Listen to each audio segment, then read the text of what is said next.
December 8, 1941. Imperial Japanese Navy Headquarters, Tokyo. Admiral Isoroku Yamamoto sat in silence as his staff officers celebrated.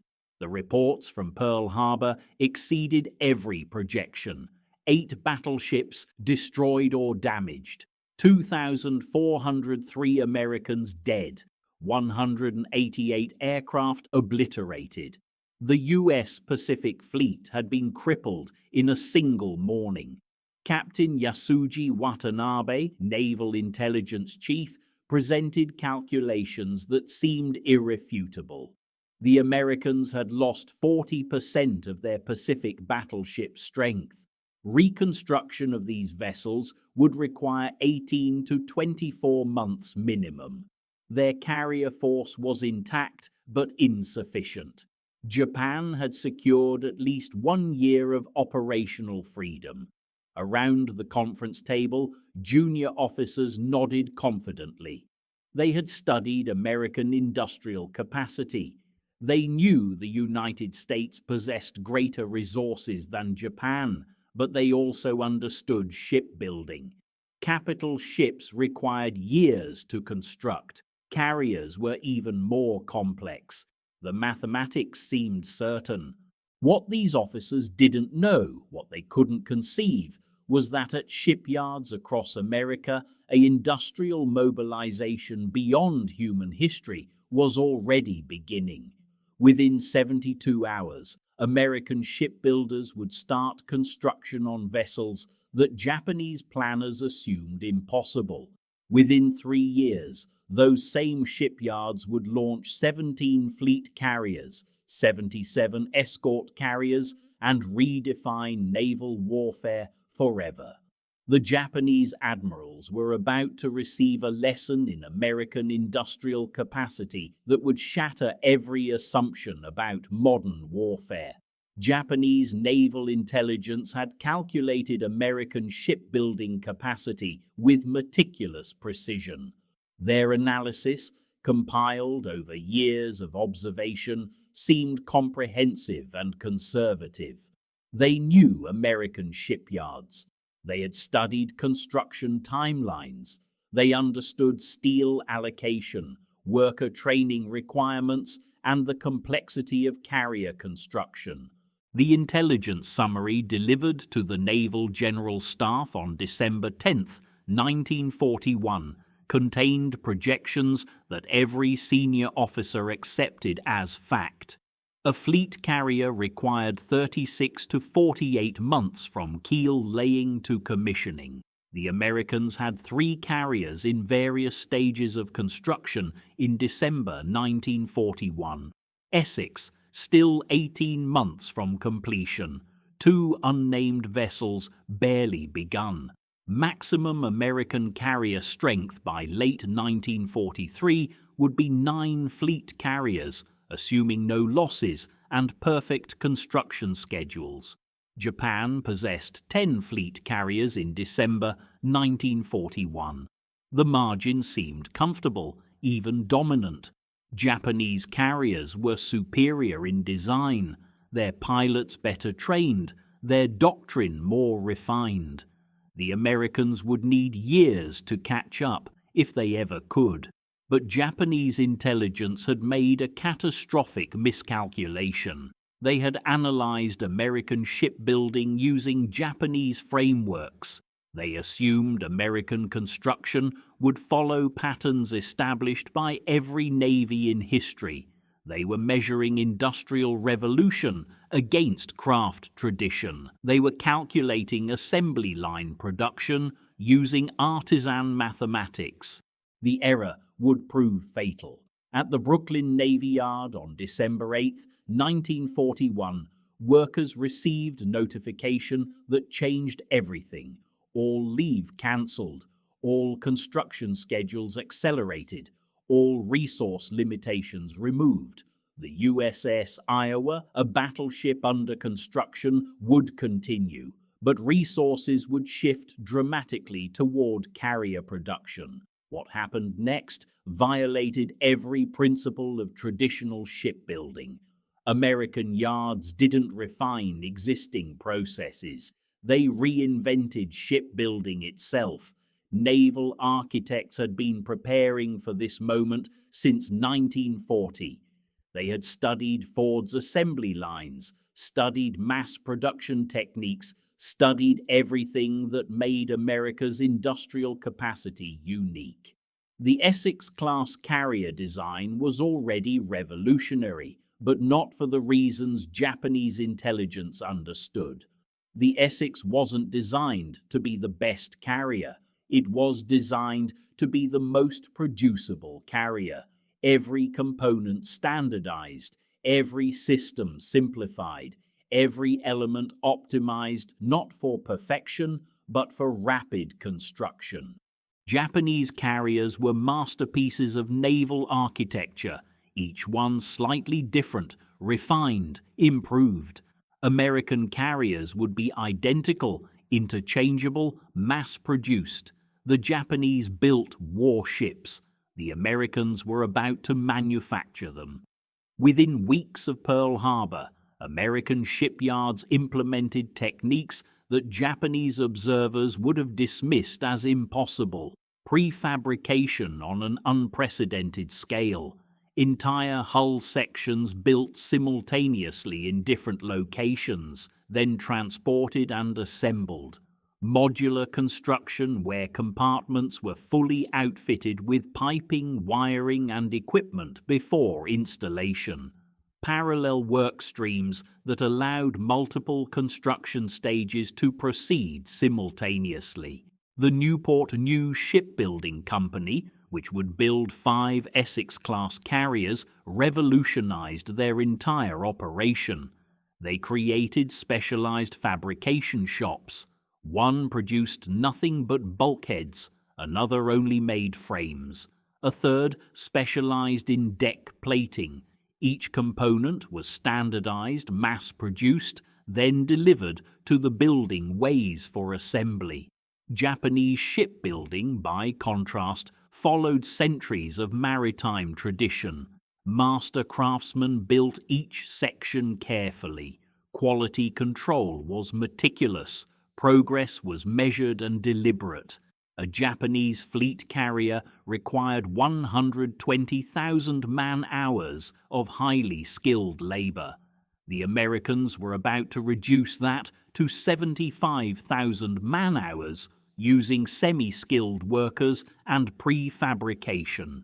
The transformation wasn't just technical, it was cultural. American shipyards hired workers who had never seen the ocean, farmers from Oklahoma, factory workers from Detroit, women who had been secretaries the previous month. They trained them in weeks, not years, to perform specific tasks repeatedly and efficiently.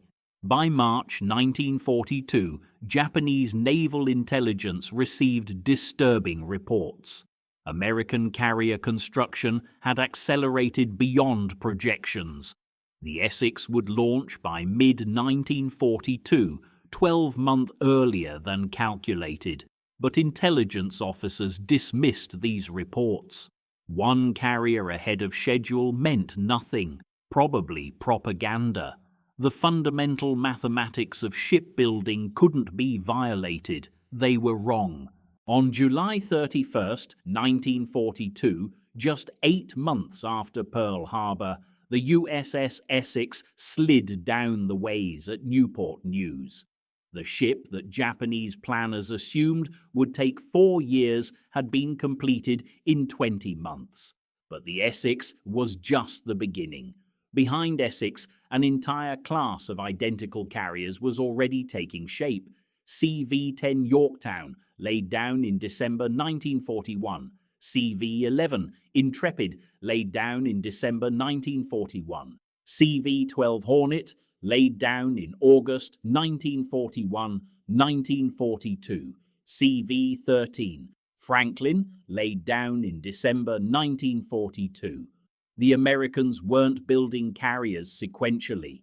They were building them simultaneously. Multiple yards, multiple ships, identical designs. Mass production applied to 27,000-ton warships.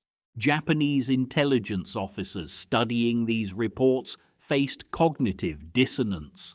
The numbers didn't make sense. No nation had ever built capital ships this quickly.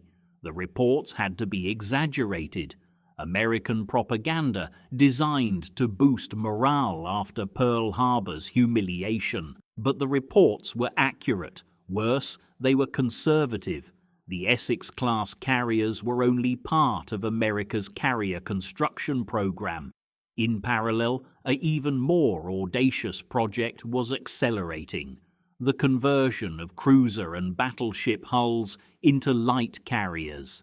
9 Independence-class carriers would be built in an average of 15 months each, but even this paled against what was coming next. American shipyards had identified a bottleneck. Fleet carrier construction, even accelerated, still required specialized facilities.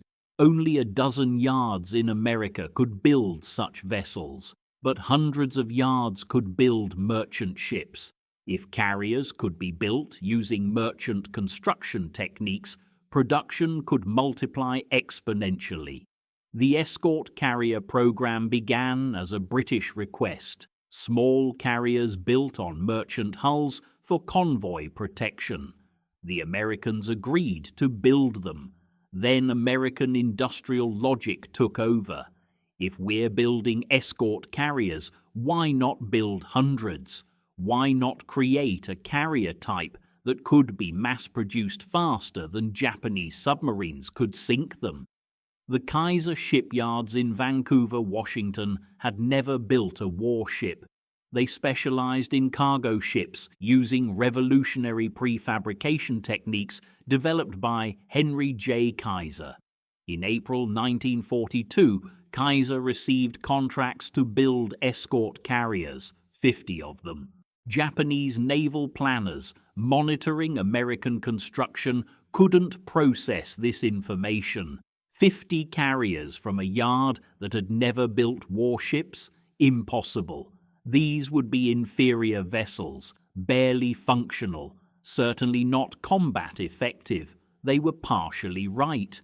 Escort carriers were slower, smaller, carried fewer aircraft than fleet carriers. But they were carriers. They could launch strike aircraft. They could provide air cover, and America was building them faster than Japan could count them.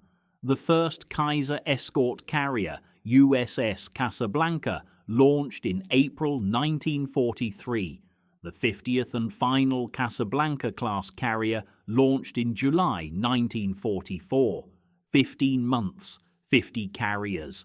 Average construction time, 18 days per carrier. The Americans had industrialized carrier construction to the point where they were launching escort carriers faster than Japan could build destroyers. By mid-1943, Japanese intelligence compiled reports that seemed hallucinatory. American carrier strength had reached 15 fleet carriers, with more launching monthly. Escort carriers numbered in the dozens. The projection of 9 American fleet carriers by late 1943 had been shattered. The actual number was 24 fleet and light carriers, with escort carriers exceeding 60. Admiral Yamamoto, reviewing these figures, understood what his subordinates couldn't accept. Japan had lost the war at Pearl Harbor, not by failing to destroy American carriers, but by awakening American industrial capacity.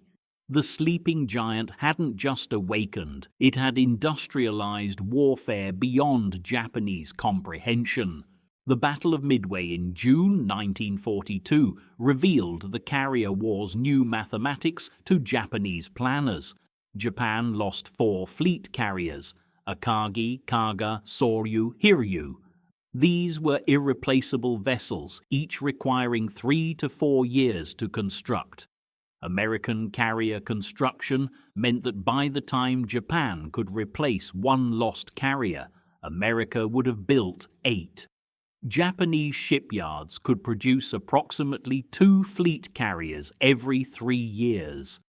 American shipyards were commissioning 1 fleet carrier every 2 months, plus light carriers monthly, plus escort carriers weekly. The disparity wasn't just quantitative, it was existential. The Essex-class program ultimately produced 17 fleet carriers between 1942 and 1945. CV-9 Essex, CV-10 Yorktown, CV-11 Intrepid, CV-12 Hornet, CV-13 Franklin, CV-14 Ticonderoga, CV-15 Randolph, CV-16 Lexington, CV-17 Bunker Hill, CV-18 Wasp, CV-19 Hancock, CV-20 Bennington, CV-21 Boxer, and 4 more commissioned after the war ended. Each carrier displaced 27,000 tons. Each carried 90 aircraft. Each could steam at 33 knots. Each was identical in design, allowing simplified logistics, standardized training, and interchangeable parts. This standardization was itself a force multiplier that Japanese logistics couldn't match. The Independence-class light carriers added 9 more flight decks. CVL-22 Independence, CVL-23 Princeton, CVL-24 Belleau Wood, CVL-25 Cowpens, CVL-26 Monterey, CVL-27 Langley, CVL-28 Cabot, CVL-29 Bataan, CVL-30 San Jacinto. Built on cruiser hulls, commissioned in an average of 15 months, these carriers proved that America could build flight decks faster than Japan could train pilots. The escort carrier production reached absurd proportions. 77 escort carriers commissioned during the war. The Casablanca-class alone produced 50 identical carriers. The Bogue-class added 45 more. These weren't fleet carriers, but they provided air coverage for convoys, supported amphibious landings, conducted anti-submarine warfare, and freed fleet carriers for offensive operations. Japanese strategists watching this production couldn't formulate responses. Every defensive plan assumed limited American carrier strength. Every offensive operation calculated acceptable losses based on American replacement rates.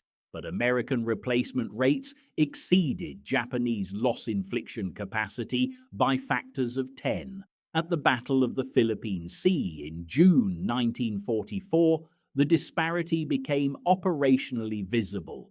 Japan committed 9 carriers, representing virtually their entire remaining carrier force. America deployed 15 fleet and light carriers, with dozens of escort carriers in support roles. The Japanese lost 3 carriers and 600 aircraft. American losses were minimal. Japan couldn't replace what they lost. America already had replacements under construction. The American carriers weren't just more numerous. They were better equipped, better designed, and built incorporating lessons from each previous vessel. The Essex-class carriers featured innovations Japanese carriers lacked: armored flight decks that could sustain battle damage and continue operations, damage control systems that prevented single hits from sinking vessels, radar systems that detected incoming attacks before visual contact, combat information centers that coordinated defensive responses. But the most devastating innovation was sustainability. American carriers operated with a logistics train that allowed continuous combat operations. Fleet oilers refueled carriers at sea. Ammunition ships rearmed them without port visits. Repair ships conducted major repairs without returning to home yards. Japanese carriers required return to port for major replenishment. American carriers rarely left the combat zone. The carrier construction program required industrial coordination that staggered Japanese economic planners studying captured documents. Steel allocation for carrier construction took priority over nearly everything except submarine production and aircraft manufacturing, yet American steel production increased fast enough to meet all demands simultaneously. American steel production in 1941, 75 million tons annually. In 1943, 81 million tons. In 1944, 90 million tons. Japan's peak steel production, 7 million tons annually. The Americans produced more steel monthly than Japan produced annually. They could build carriers from their surplus steel, while Japan rationed steel for rifle production. The carrier program consumed other resources in quantities that Japanese logistics couldn't comprehend. Each Essex-class carrier required 15,000 tons of steel, 1,000 electric motors, 150 miles of electrical cable, 300 miles of piping, 50,000 light fixtures, 3,000 valves, and systems so complex that Japanese engineers studying captured plans couldn't replicate them. American production provided these materials without straining other war production. At the same time, shipyards built carriers. American factories produced 300,000 aircraft, 89,000 tanks, 3 million machine guns, 41 billion rounds of ammunition, and Liberty ships at rates exceeding 1 per day. The workforce transformation amazed Japanese industrial observers. American shipyards employed women extensively, something Japanese culture couldn't accept. At Kaiser shipyards, 25% of workers were women. They welded, riveted, operated cranes, read blueprints, and supervised construction. The famous Rosie the Riveter wasn't propaganda. She was real, multiplied by millions, building carriers while Japanese women remained excluded from industrial work. Training systems accelerated worker preparation beyond Japanese comprehension. Welding schools graduated welders in 3 weeks who could perform 80% of required tasks. Japanese welders trained for 2 years. American philosophy: train workers quickly for specific tasks using standardized procedures. Japanese philosophy: train craftsmen thoroughly for all tasks using traditional methods. The American approach produced carriers 10 times faster. By late 1944, Japanese naval aviation had effectively ceased to exist. Not from lack of aircraft, though losses were catastrophic, but from lack of carriers to operate from. Japan's last fleet carriers were sunk at Philippine Sea and Leyte Gulf. Remaining carriers lacked aircraft, fuel, and trained pilots. The carrier force that began the war with 10 fleet carriers had been destroyed. Replacement construction had managed 4 new carriers in 3 years. America had built 103. The kamikaze attacks beginning in October 1944 represented acknowledgement of carrier warfare's changed mathematics. Unable to match American carrier numbers, unable to replace losses, unable to defend against overwhelming air power, Japan resorted to suicide attacks. The desperation was palpable. America could absorb kamikaze damage that would have sunk Japanese carriers and continue operations. The USS Franklin, hit by kamikaze aircraft in March 1945, suffered catastrophic damage. 724 crew killed, massive fires, flight deck destroyed. By Japanese standards, the ship should have been written off. Franklin not only survived, but returned to the United States under her own power and could have been repaired for further service. American damage control and ship design made carriers nearly unsinkable. American production meant even total losses could be replaced within months. The strategic implications overwhelmed Japanese planning. Every major operation after mid-1943 faced American carrier superiority that made air superiority impossible to contest. Island invasions proceeded under carrier air umbrellas that Japanese forces couldn't penetrate.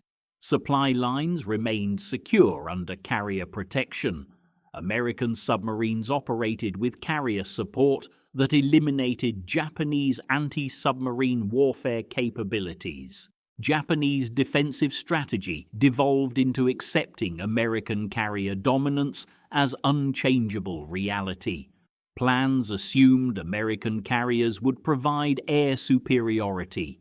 Japanese forces dug into islands, hoping to inflict casualties that might slow American advances. But carrier-based air power turned island fortresses into isolated death traps.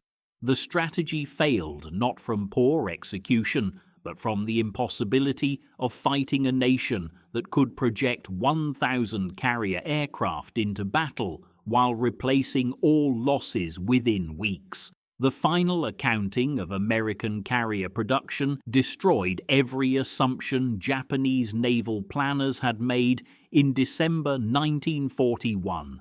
Fleet carriers built, 17 Essex-class, 2 Midway-class. Light carriers built, 9 Independence-class. Escort carriers built, 77 various classes.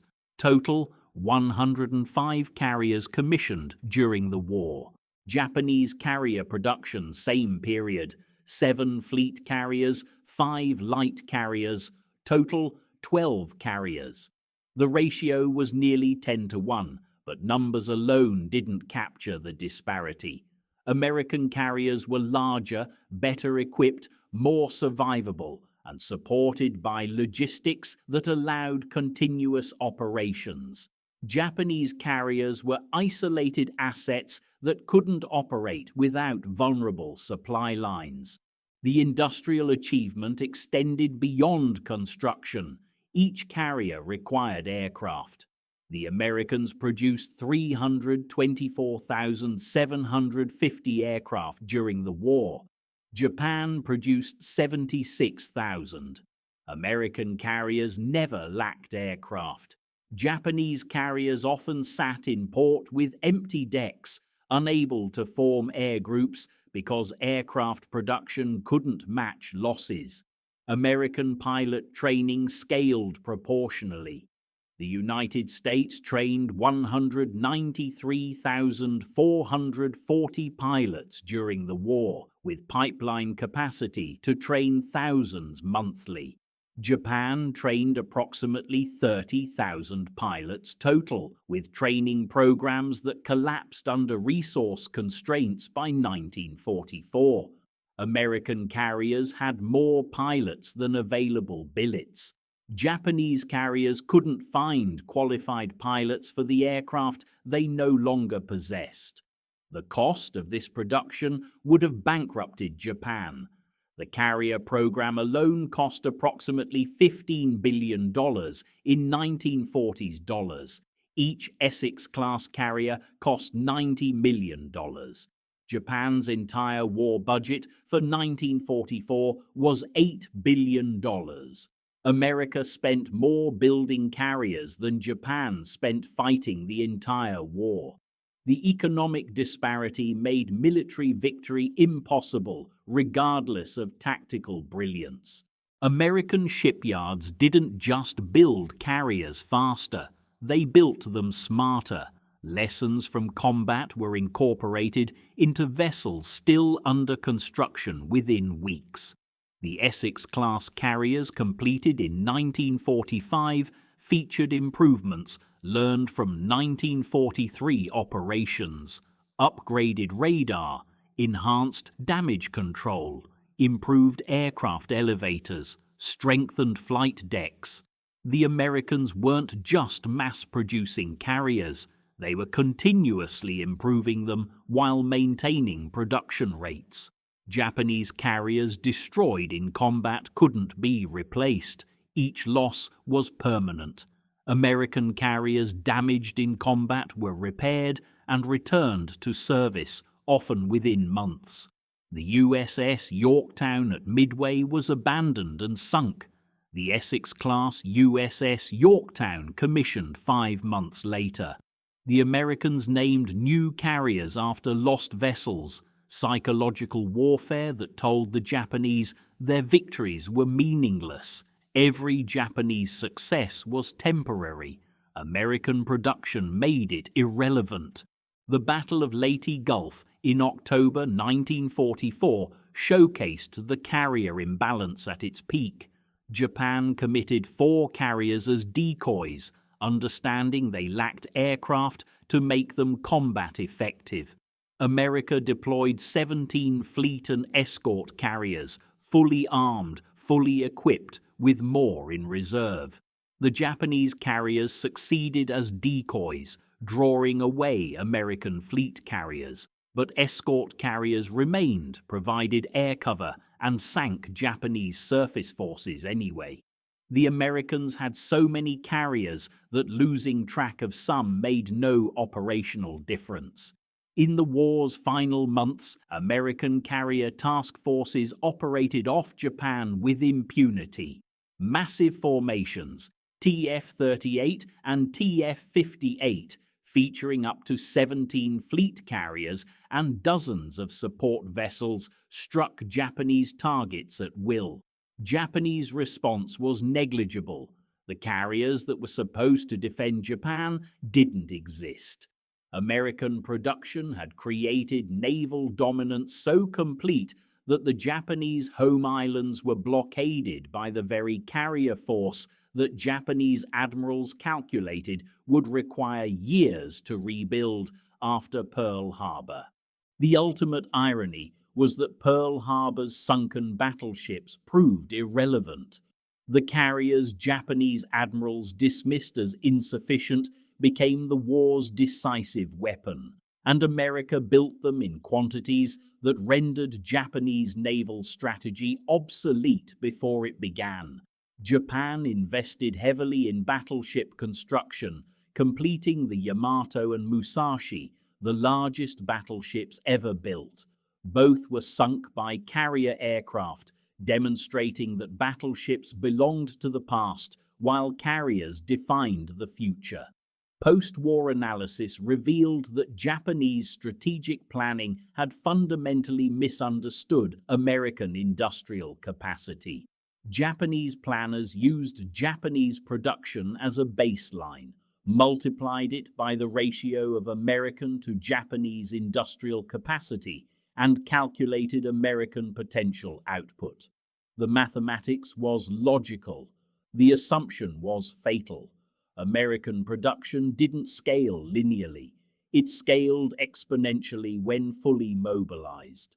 Admiral Yamamoto had warned before Pearl Harbor that Japan could prevail for 6 months to a year, but a prolonged war against American industry would be unwinnable. His calculations proved optimistic. America achieved naval superiority within 18 months of Pearl Harbor. By 24 months, that superiority was overwhelming. By 36 months, Japanese naval aviation had effectively ceased to exist, destroyed not primarily by combat losses, but by inability to replace carriers, aircraft, and pilots at rates matching American production. The carrier production program represented applied American industrial philosophy: standardization over perfection, volume over refinement, replaceability over irreplaceability, speed over tradition.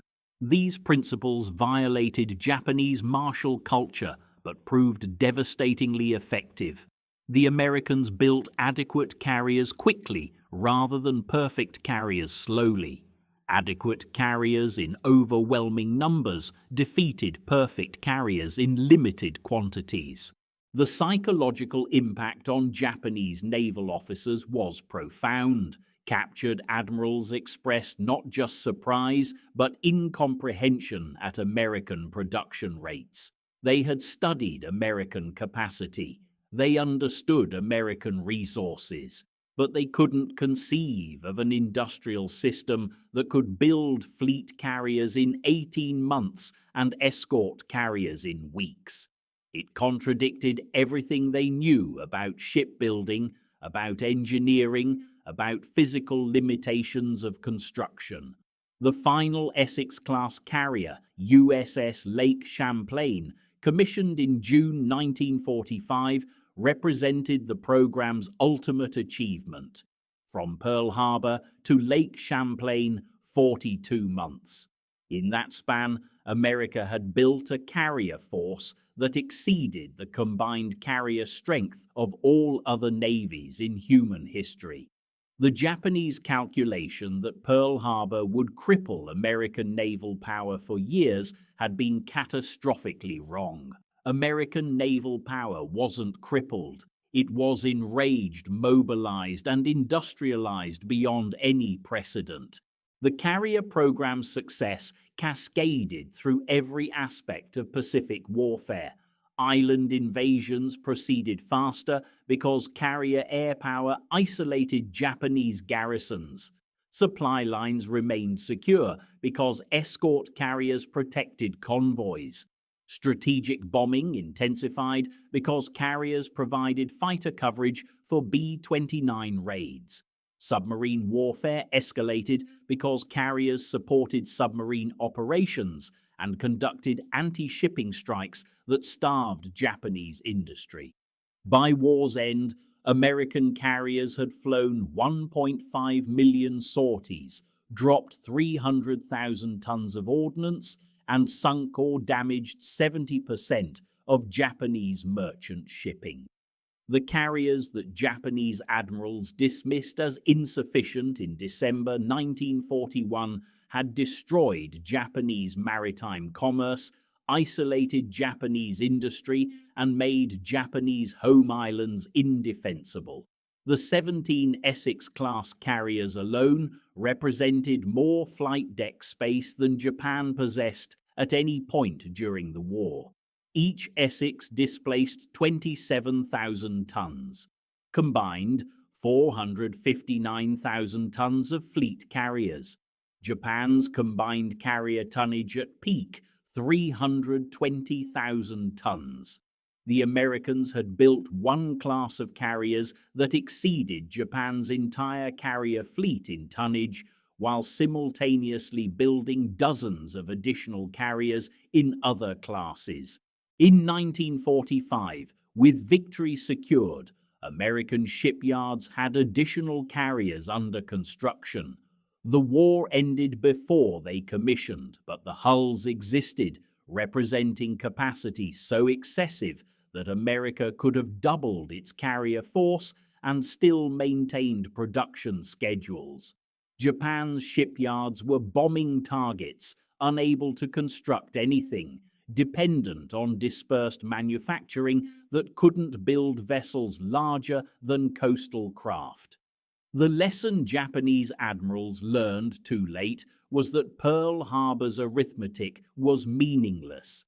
Sinking 8 battleships didn't matter when America could build 100 carriers. Destroying 188 aircraft didn't matter when America produced 300,000 replacements. Killing 2,403 Americans didn't matter when America mobilized 16 million personnel. The attack that was supposed to cripple American naval power for years had instead unleashed American industrial capacity that rendered Japanese naval strategy obsolete within months. The Red Ball Express proved logistics determined land warfare. American carrier production proved industrial capacity determined naval warfare. Both demonstrated the same truth.